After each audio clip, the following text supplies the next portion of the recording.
Hey y'all, so today I'm going to be talking about what I've watched and read the first 2 months of this year, so January and February, and maybe I'll tell you what I'm reading and watching now at the end. So I have my laptop right here, and I have my letterboxd account, which I will link below if you want to follow. You don't have to, just if you want to. And then I also have my Goodreads account pulled up so I can let you guys know. Now, one thing about me, if you follow me on letterboxd, you'd know, is that like I don't give star reviews. Like I just am constantly changing my opinion about like movies, so I just don't find it helpful for me to like put numbers of stars. I just kind of use it to log like what I'm watching and reading. I do the same thing with books. I don't really give them stars. I mean, I have in the past, but like I don't really do that much anymore. So, not the most helpful, but like honestly, like sometimes I'll write something or like an iconic quote from the movie or whatever. But I'm just gonna let you know like if I liked the movies that I'm mentioning. Okay. So starting off in January, the first thing I watched was Nosferatu. My sisters actually went to go see it on like Christmas Day when it came out, and I was gonna go, but I was extremely hungover, so I decided not to. I really, really wanted to love this movie. Like, I aesthetically, I love it. It's beautiful. I love like the gothic atmosphere, the snow and scenes, and like, what's her name? Lily Rose Depp. Like, she's incredible, and Nicholas Hoult. Oh my God, love him so much. But it's like I don't know. I just could not get into this movie. I really have trouble getting into like I don't know, is this technically a period piece? Like, I have trouble getting into them, and I don't know, I just could not get into it, but, like, there were such good scenes, like, that end scene is so good, and, like, honestly, anything where Lily Rose Depp is acting is just so good, and Nicholas Hoult.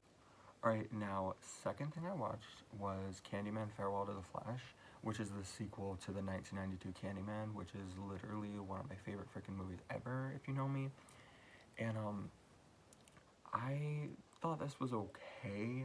I thought it was like a cool setup to have it take place like around Mardi Gras in New Orleans. Like that was cool and everything, but it just like didn't really hit for me. Like it was okay.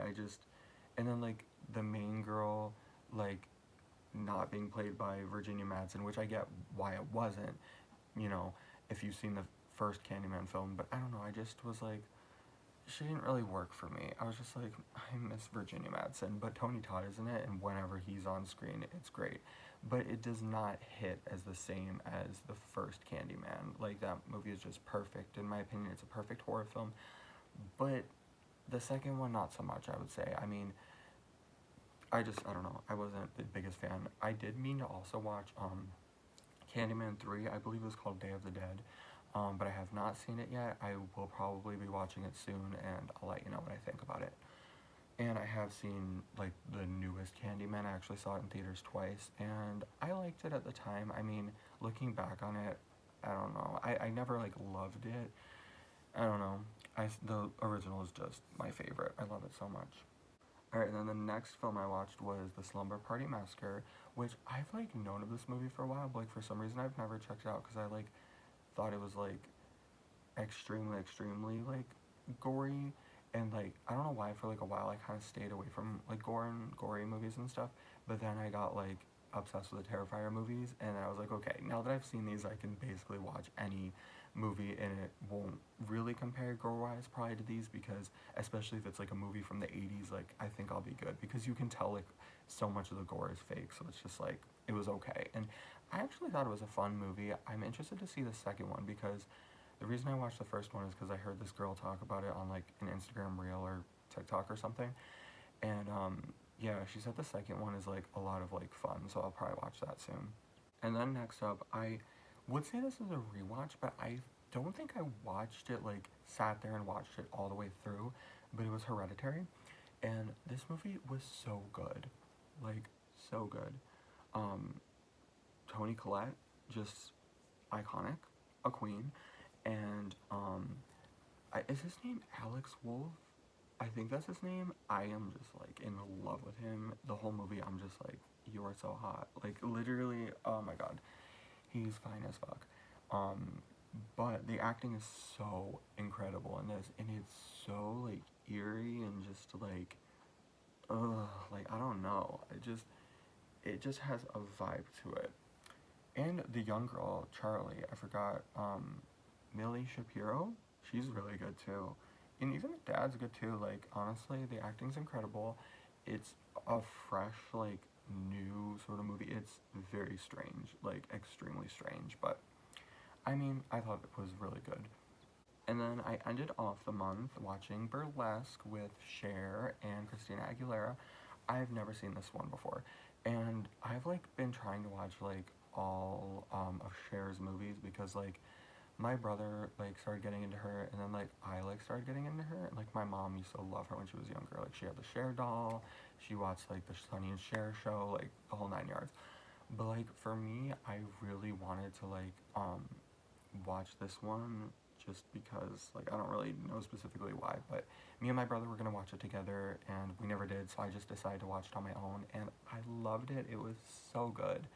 Um, I never really got into Christina Aguilera, but, you know, she's a good singer, and, like, she was fun in this movie, like, they both were, um, but, like, Cher is just iconic. Like, come on, it's Cher, and I loved it. Okay, so moving on to February, the first movie I rewatched technically, but because I don't know if I've seen this one all the way through, but it was the remake of My Bloody Valentine, and I thought it was alright. I mean, not like the original, obviously, but I wish I could have seen it in 3D. Like, obviously, I didn't watch it in 3D, but this movie was made for 3D, so it just, like, looked kind of weird, but, you know, it was alright. And it had Kerr Smith, one of my favorites, and Jensen Ackles. It's something. And then next up, I rewatched the original, and I got to see it in theaters. Like, if you remember from my vlog, I included it in that, and it was just such a special experience. Like, that movie is just so good. Like, I love it. It is a must-watch for me every February. Next up was Joker Folie à Deux, if that's how you pronounce it. I know everyone was, like, saying how horrible this movie was and stuff. It's the newest Joker movie with Lady Gaga. I thought it was good. Like, I liked it. I thought Lady Gaga did incredible. I haven't watched everything she's been in. I watched A Star Is Born. I saw that in theaters like 3 or 4 times. I love that movie so much. But, like, I haven't seen House of Gucci, which I need to. Oh, also, Real Ones Remember, she started acting in American Horror Story. That was a moment. Alright, next up is Black Swan, which I've also been wanting to watch this for a while, and I just decided to watch it. Me and my brother watched it together, and I thought it was good. I mean, it wasn't, like, incredible or anything, but, like, Natalie Portman's really good in it. I liked it, so. And also, can we talk about that little Winona Ryder little cameo? Like, oh my god, I was not expecting that. Next up, I watched one of my favorite comfort movies ever, Lisa Frankenstein. If you have not watched this movie and you love 80s movies, if you love just fun, like, you need to watch this. It is so good, and, like, the music is so good.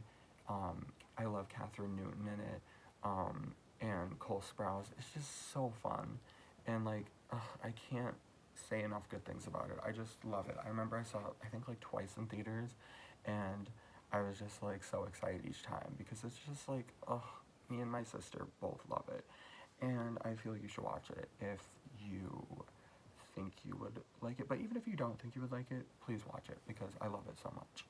Okay, next up is Hard Eyes. Now this one, it didn't really hit for me. I mean, I wanted to like it. Like, don't get me wrong, I really wanted to like it, and it was, like, it was alright. I mean, but maybe I'd say it's good, but, like, I wouldn't say I loved it or anything. But it was still fun to watch, like, a Valentine's Day slasher, like, around Valentine's Day, you know, in theaters. I thought that was pretty cool. And I hope, like, I know I mentioned this before, but I hope, like, the new trend is, like, holiday horror movies. I know they're doing, like, I believe a remake of Silent Night, Deadly Night. I don't know if that's officially coming out this year, but, I know they're doing that, and then I can't really think of any other holiday slashers coming out, but, I hope there's more of them. Alright, and then this is kind of random because, like, as you can see, there's a pattern with me. I typically only really watch horror movies, but, we were at my grandma's and we were, like, trying to find a movie to watch, and we were, like, we all love Nicole Kidman, so we were like, okay, let's maybe check out Baby Girl, and, it is very raunchy, but, like, I don't know, I kind of liked it, and I really love Nicole Kidman. Like, I know she's probably getting a lot of shit for this movie, but like, it is like, people are just scared of like a powerful woman that wants to own her sexuality, and I thought she slayed in this, and the main guy was really cute, so I liked it. Alright, next up is Companion. I really liked this movie. I thought it was really good. I did know about the like twist which they put in the trailer, but like that didn't make me enjoy it any less, and like I was fawning over Jack Quaid the whole time. He's so fine. And Sophie Thatcher, also, I was like fawning over her. She's like gorgeous, and I just love her, and she like her acting's so good. I just started watching Yellow Jackets, and she's really good in that, and she's just so beautiful and so like cool. I love her vibe. But yeah, this was really fun. Like, I really liked this movie. Alright, and then I ended the month rewatching Harriet the Spy, because unfortunately, you know, if you've heard, Michelle Trachtenberg has passed away so young, too. It's so sad, just shy of her 40th birthday. Rest in peace, Michelle Trachtenberg. We all miss you, and she will live on through her movies and TV shows, and it's really heartwarming to see, like, how many people came together and, like, paid their respects for her on social media. But yeah, I've been wanting to watch Harriet the Spy for a while, and I just never did. It was so good. Like, oh, it is so incredible. It's got Rosie O'Donnell that co-stars with Michelle Trachtenberg when she's a little girl. Like, she's so precious and like so adorable, and she just like wants to experience the world and know everything, and like she's just so cute. I love this movie. It's so great. Alright, now moving on to what I read in January and February. I haven't read much, but I will share with you what I did read. Okay, so the first book, technically I'm going to include this because I started it in December, but I finished it in January, so I'll still include it, and it's called The Merriest Misters by Timothy Janofsky. So this one is like a very festive, like, Christmas sort of like um, book about like this couple, and one of them like says they think they've like killed a man, and it's like Santa, and then they like go on this adventure trying to save Christmas, and it's just like so like sweet. I don't know, I really like it.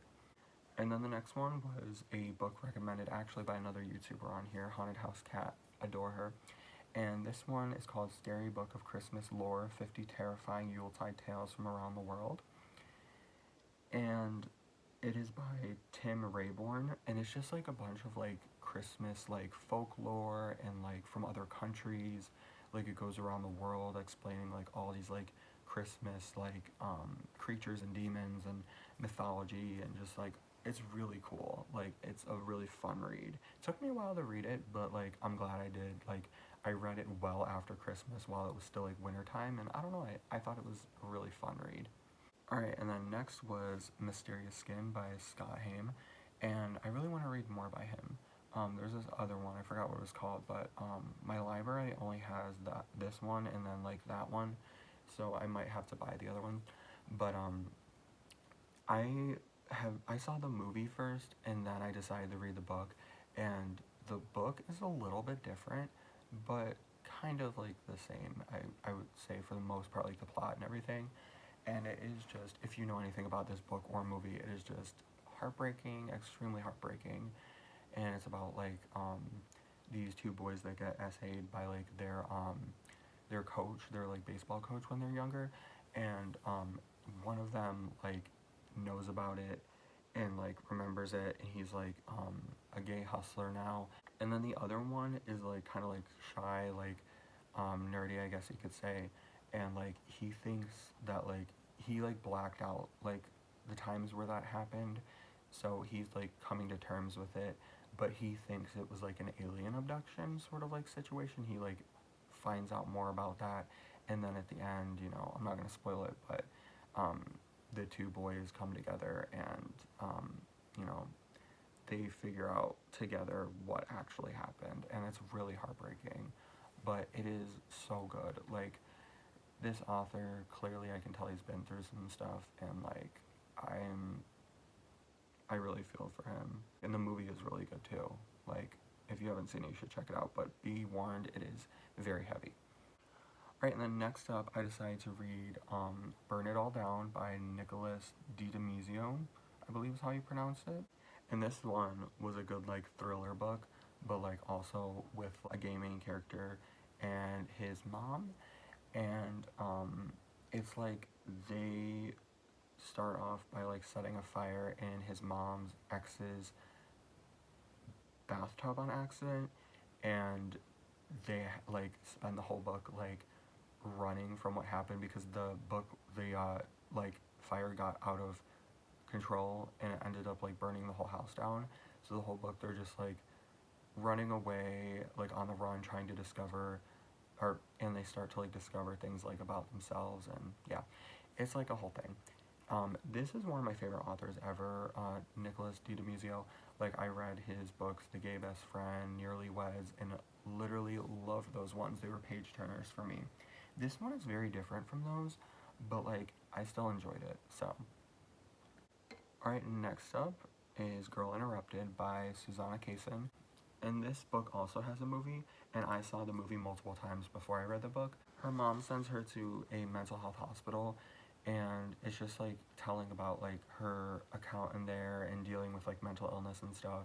And I finished this one pretty quickly, like it's not a long book. And last but not least, I guess I'd include this now just to show you like what I'm reading now, but I am about halfway through it, and it is Straight Expectations by Callum McSwiggan.